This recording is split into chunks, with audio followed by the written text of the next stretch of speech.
region, and what are the technologies that are going to shape the future of retail in 2020. That's what we're going to talk about.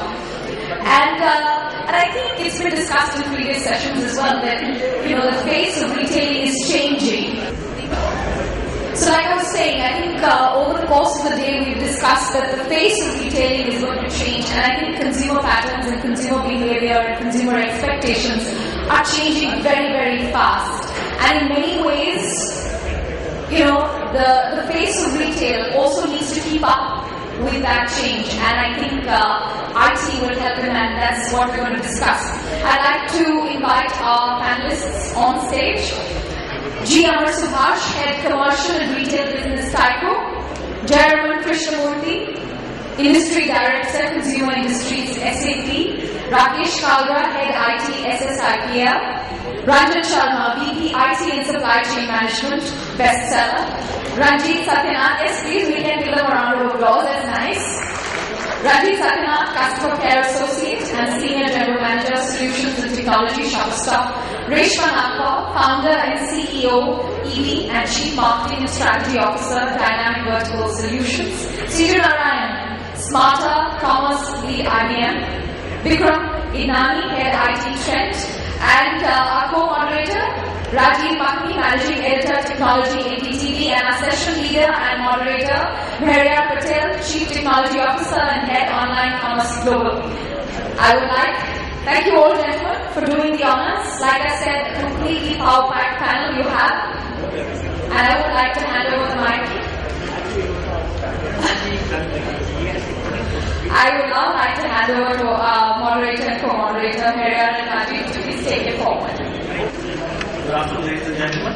My name is Bharia Patel. I head technology, and I also look after the online commerce for a fashion retail company called Globus. So we today talk about technology and how technology is going to add value to your business. Not only in terms of number of stores that you run, but in terms of looking at how operationally you run it. What's the value that you create internally? What's the value you give it to the customers? So if you look at a retailer situation, today technology is the backbone. Some is visible, some is not. So what are the game changers that we look at over a period of years is something that we want to debate, discuss and share as a launch session. Thank you. So everybody welcome. I know seeing the number of people on stage itself is a little intimidating. There are I think more here than there almost. Number two, yes, while it's not a very serious topic, it actually is not, because everybody here is going to tell you samples, examples, things that actually work, things that might maybe predictions for the future, things that may not be right in the Indian context. So as I'm the co-moderator, I'm going to play a completely different role. I have a moderator already. So I play devil's advocate for almost everything you people say. I try and contradict you, try and get everybody's questions even before they come. So let's get this thing started. Lots of us here, every one of us, we're trying to keep this really short, snappy. Let's get this interesting. Let's lead by example in terms of, a true case rather than just theories what we're not going to talk about. So let's get this thing started by the very first one, which is so much of jargon is thrown out every day about new age technology helping retail. There's an omni-channel and a pop-up store, and then there is online, offline merging, and you hear all these jargon-filled new hype buzz stuff, terms.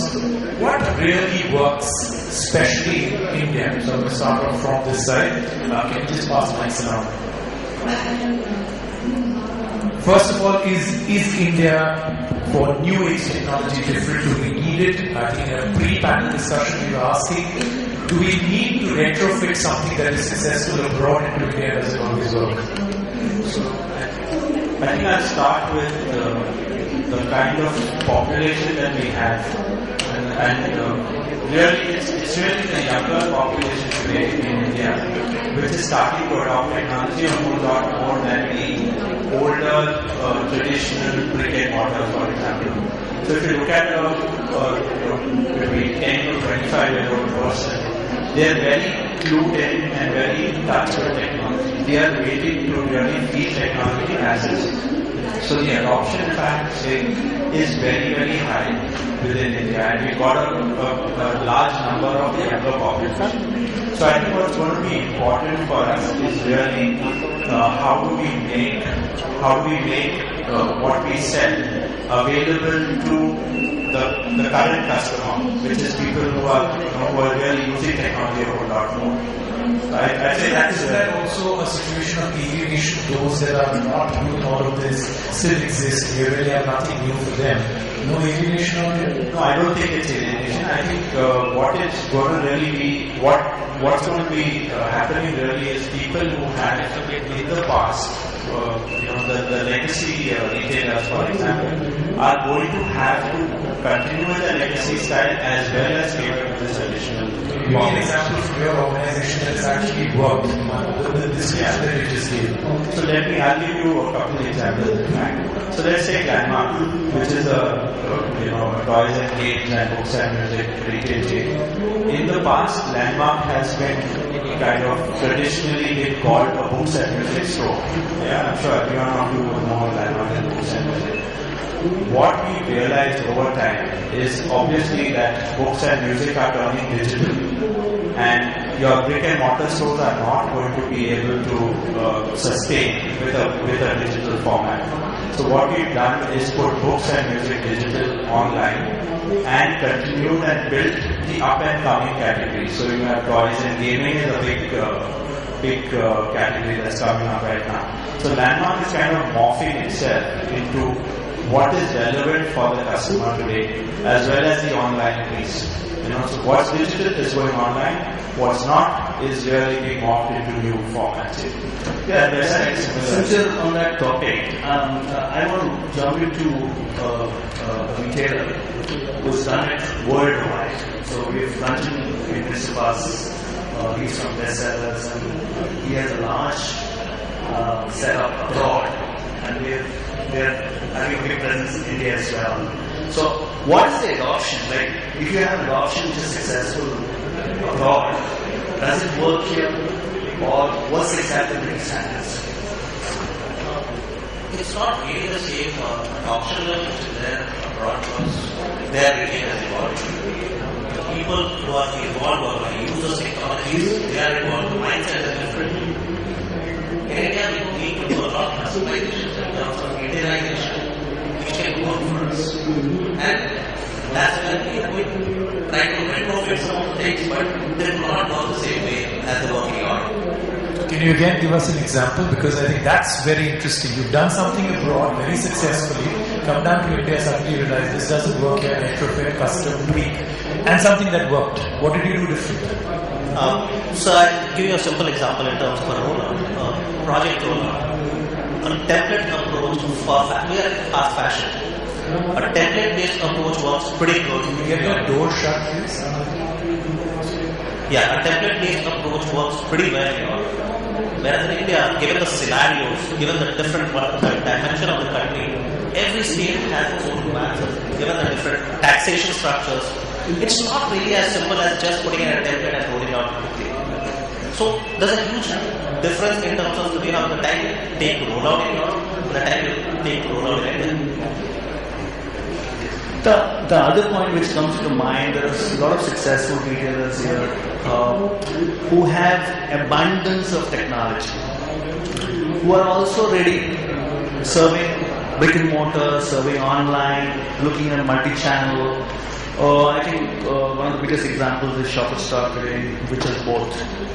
So when we talk about these customer connects, what are the level of the vision that you look at in terms of future that you would like to adopt now, so you are ready to serve the customers? No, so basically when we look at technology and its adoption, we look at what is going to add value to the customer. So Rajiv, like you were mentioning, an example. So if we were to put in technology that will make the customer's shopping experience better. So if a customer can walk into Shopper Stop and bill within 30 seconds and walk out, now that's something which will be adopted very quickly, because clearly. How do you do that? What's the the methodology? So that is still work in progress as far as we are concerned, but what we are planning on doing is using mobility, using devices which can act as scanners, payment acceptance mechanisms, so on and so forth, and integrate it with our systems at the back end, and have every customer can associate, theoretically have a point of sale in his or her pocket. So very often during our end of season sale, we have requests from our store associates to put more point of sale. Now every point of sale that we today put, it reduces the merchandising space that we have. So if I were able to equip every associate with a point of sale in his or her pocket, that's a fantastic thing, both in terms of increasing our top line as well as customer delight. Yeah, see, so the other point that comes into our mind is customer today is technology savvy. He wants to be served wherever he is. He's not bothered whether he would come into a store or he would be online, but as a retailer, you need to serve him. So I think one of the biggest prospect that comes into the mind is how you look at omni-channel. The connects that you do, Siju, I think this question could be looked at by idea and point of future technology that you're going to give to retailers. First of all, good evening, ladies and gentlemen, and thanks for staying back awake. Rajiv, you mentioned about the use of technology, right, and the relevance of it, and in terms of the changing consumer. Nothing has changed in retail except for the fact that the consumer has changed. You and I as consumers, Rajiv, you as a consumer, you've changed over a period of time. So till about 2 or 3 or 4 years back, enterprises were pretty much happy talking about technology that will help them do their own stuff. But today, they also have to think as to what you would be using as a device when you enter the store. What would you do when you get onto your Facebook site or LinkedIn site? Do you continue talking about the brand? And that's where the whole change has come in.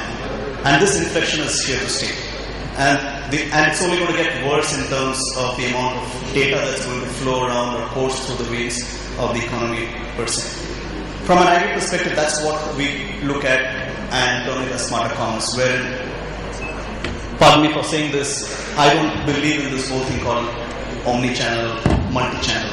For me, there's only one channel between the consumer and the enterprise.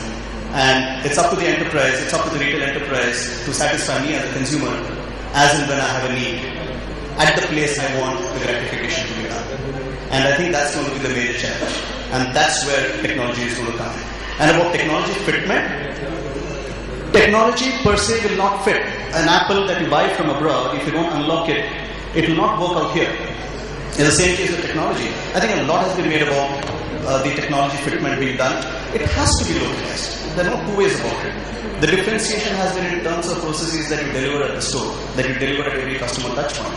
And technology has to kind of map onto that.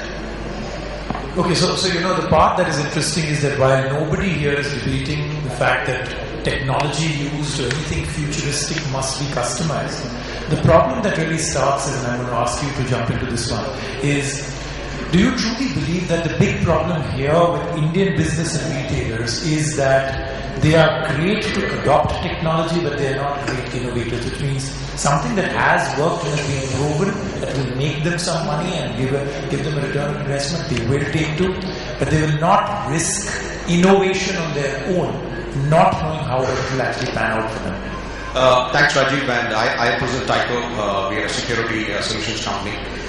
Most of the panel here is our customers, so it's great to be here. So to answer your question, Rajiv, so we look at our solutions from three perspectives. Right, one is the context. Right, okay, this is India. The environment is different. Right, we have power issues. The solutions we build need to be very localized. Number two, I think very important is affordability. Right, just checking innovation cannot be wild, right? We all like many new things, right? It's got to be something which fits with the ROI model, right? So I think affordability is very, very important. Third thing I think is very important is ease of use, right? I mean, retailers are the customers, and we know that anything sophisticated, anything which is dependent on let's say your store manager at the end, right, is not right.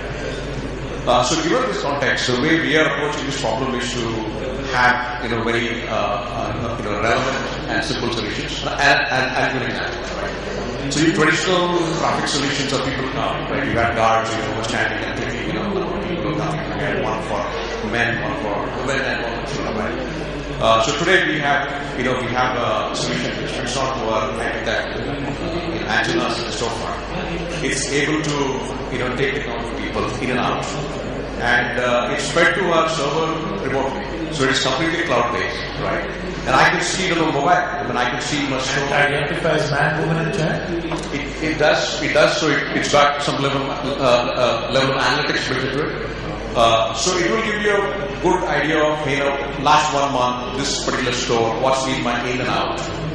And good part is, again, affordability, right? So we're talking about systems, which are now, which we can offer on a service basis only, subscription basis, right? You don't need to invest, some of these tools upfront. The ownership is very affordable. So there's a huge amount of interest around these solutions. So I think we believe that you've got to keep the context, affordability, and ease of use when you're making innovations in this very specifically. Yeah, so Amar, the question that comes to mind, do you adopt a technology for the sake of looking at it, or is it for the value that it creates? Because a lot of times these technologies are hyped. A lot of times these interpretations at a practical levels are not what we see as in what you propose.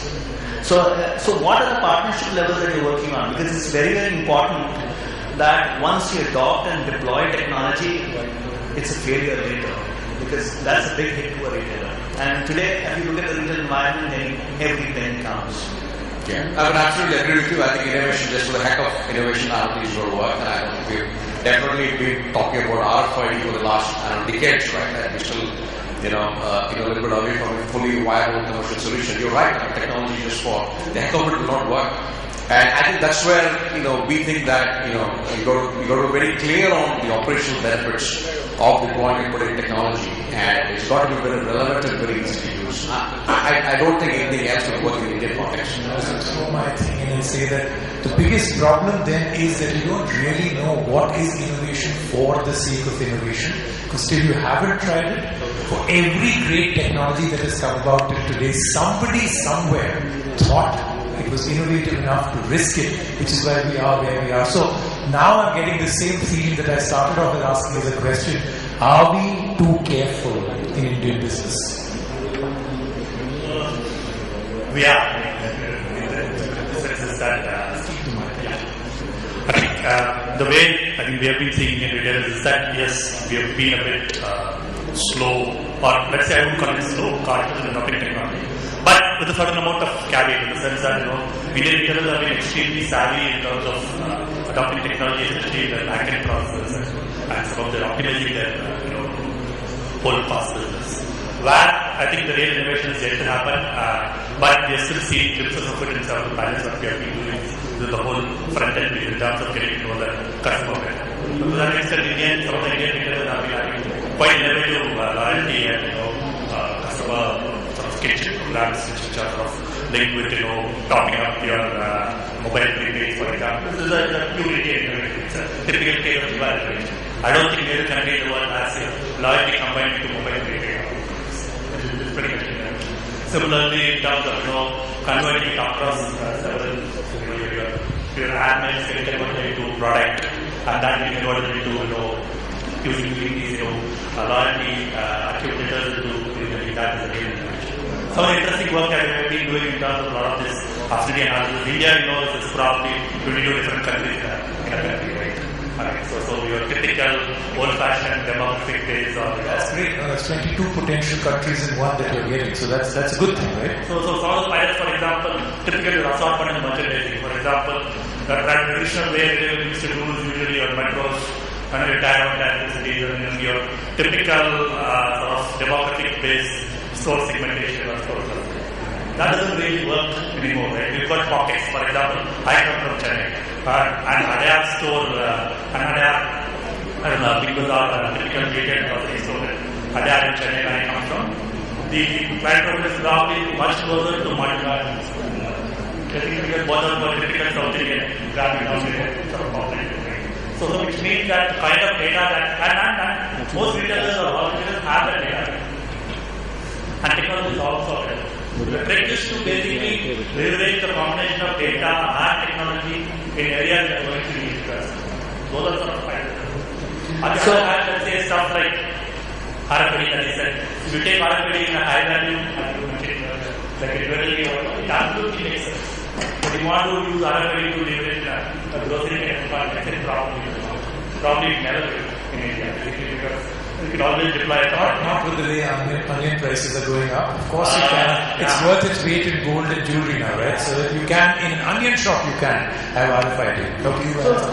Jairam, the part is SAP today has a retail practice and has also served a lot of worldwide retail customers from India. But I don't see it happening that they work very closely with the retailers here. Like for an example, worldwide they have innovation cell, center of excellence cell that they go and set up with the consumer, with the customers, evolve whether it's a customer or not.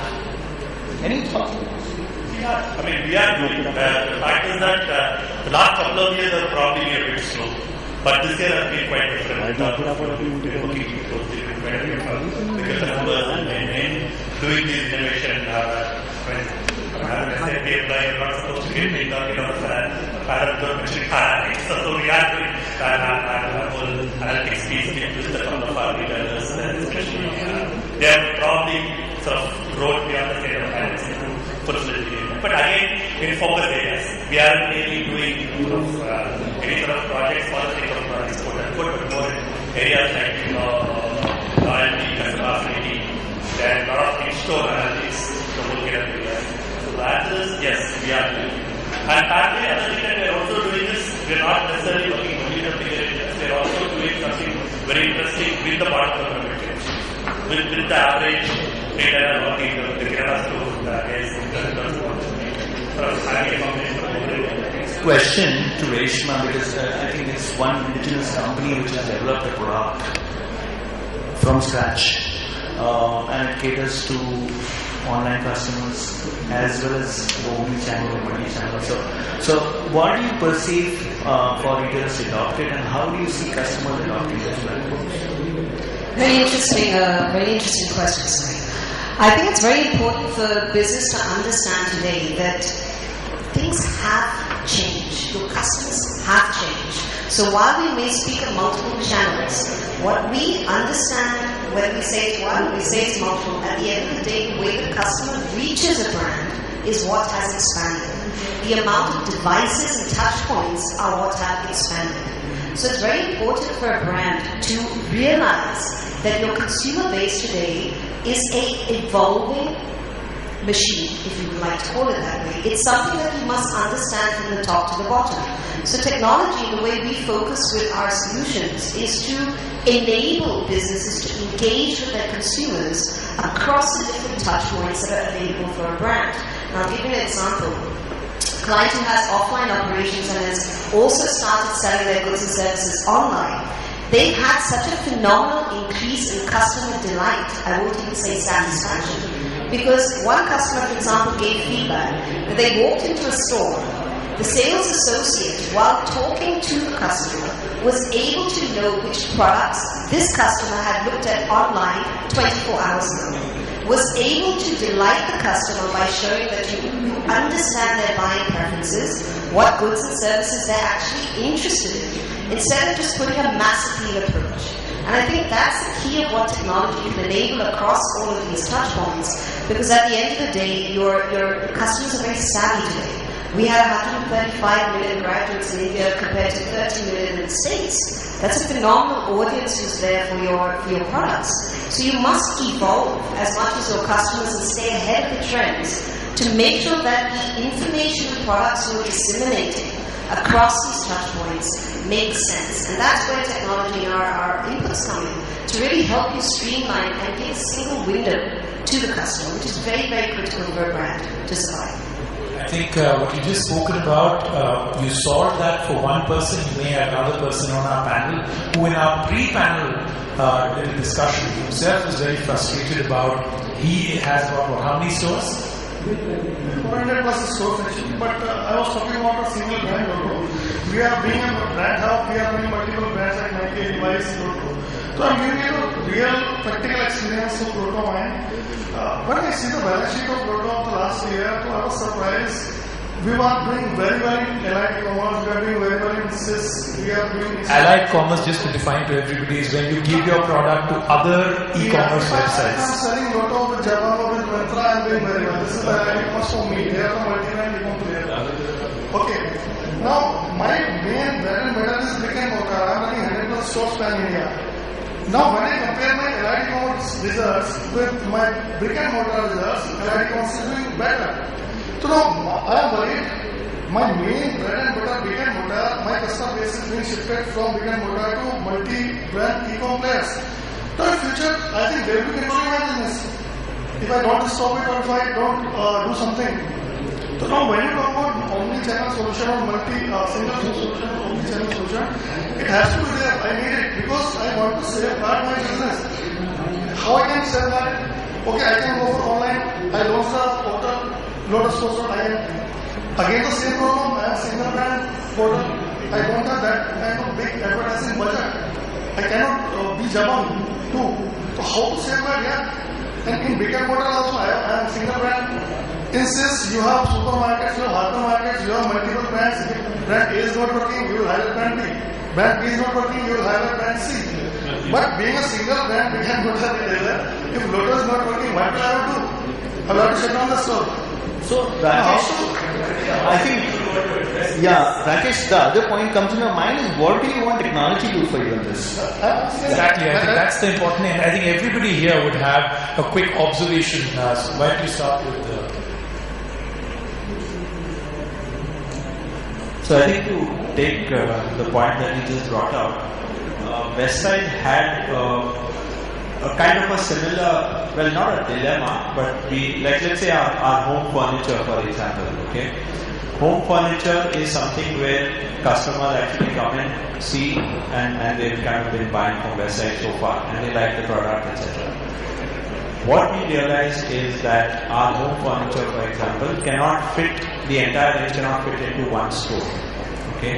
And hence the customer is not getting the opportunity to see the entire range.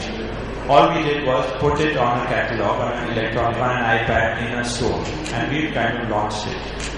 The immediate feedback is that the customer is really happy. He's able to actually see the entire range now, be able to scan it, and we keep a small indicative set of product in the store. So just addressing the point that the gentleman brought up, I think my personal view is really that the size of your stores may probably shrink. You may want to look at an indicative set of, it's not advice, I'm just saying my personal opinion, is that maybe people will be driven to have smaller stores where you keep indicative range and use technology to really display your entire range. So that way you're bringing down your rental cost, your retail cost, okay, and still being able to display the entire range. And that's really what we've been able to do at this. what he said must be what almost every customer of yours starts when you meet them, right? What do you give them as first advice? This is to you. Is this, first of all, I'm just thinking, an assumption, isn't this really what your first meeting with most customers who own actual brick and mortar shops? This must be the exact thing spoken to you every single time. What do you say to them right away? I mean, I think there's I don't think there's a one-fit answer, as there's not a one problem that's facing a lot of retailers who are there today. You could be a single brand, you could be multi-brand. It depends on your time of existence. It depends on the location of where you're placed. So what we advise our clients, and it's a very strategic implementation that has to be there right from every member of the team. It's very integral that you evaluate what is the goal that you're providing to your consumers. Because the problem that you'll be facing, are you having multiple disparate systems? different channels using different technologies that are not talking to each other, that are not syncing together to identify why is this pain area there. Because technology is not just about using it to say I can improve a service. You're also identifying the pain areas. You're also using it to identify what are the problems so you can see how do I fix that with other technology, through integrated technology. So a lot of our clients, when they come, are using multiple disparate systems. If they have different touch points with the consumer, they're not talking to each other. And that's a fundamental point of why they are struggling. Because there is not a single language, and when I say language, I mean from the business and the consumer side. And that's really the typical pain that we've seen. When you start to make each talk to the other, business results happen, and quite dramatically. So, are you saying that the customers are looking at you differently? They're saying that you have a brick and mortar store, but I have choice that I can buy from another channel. So there's nothing wrong with the brand. But it's a touch point, right? It's a touch point. So there's a maturity of a model through technology which is created to the customers. So there's nothing wrong about it. The only thing is that you can cut down the size of your store or you can lessen them, because it's how the customers perceive you into going and shopping. So I don't think technology is a barrier in this. Also, you have to understand when you go to a Jabong or others, are they buying it because they're getting a better discount there? Then those are serious discounters in every which way. So, are you selling cheaper there? Therefore, your business is bigger there right now, which is not really a formula for the future for sure. So, I think those would be the things. Now, of course, everybody out here, when they read what this whole topic was all about, came to understand a few actual real life examples maybe of the future, which I think the panel hasn't given us yet. So, I'm going to start from you. All the big words, augmented reality, from IBM. So you hear augmented reality, you hear of the fact that a person will walk in and without even trying physically clothes, he can check out 10 jeans and 20 t-shirts and all of that. That being one, the oldest and the most cliched one, could we from the panel get at least one each? A true example of something that will work in India, something that may not have come, may have come in a pilot project, but something that is very exciting for the future of retail. Starting from you. Put everybody in a spot, but that's what everybody wants to know. I'm in the spot also primarily because of what Rakesh mentioned. It's a nice position to be in actually, unless and until I'm head of ops at his company and I've got to be worried about the brick and mortar store. You said you have 500 stores, so at roughly about 1,000 square feet of store, you're talking about 5 lakh square feet. Compare that to 130 million internet users, right? So you have 130 million stores on the internet. It's no bad. So it's just another channel. So that's an aside. But coming to your point, Rajiv, in terms of what is that breakthrough technology, honestly, I won't take that step. Now, the reason being, everything works. How many of you believe augmented reality works? Slowly, tentatively, I say about 4 or 5. Can I just rephrase that question? Because, sure. Augmented reality itself sometimes throws up images of way too much tech and wizardry. How many people would be willing to buy from a brand because they believe that they are doing something innovative and techy? And that could be a purchase criteria. I have one, and now about half. And so any one of you who did not raise their hand, anybody who did not raise their hand, could you raise your hand now? So just from you, I'd like to know, so why would you not want to buy from a brand that is showing great innovation? You wouldn't buy from them?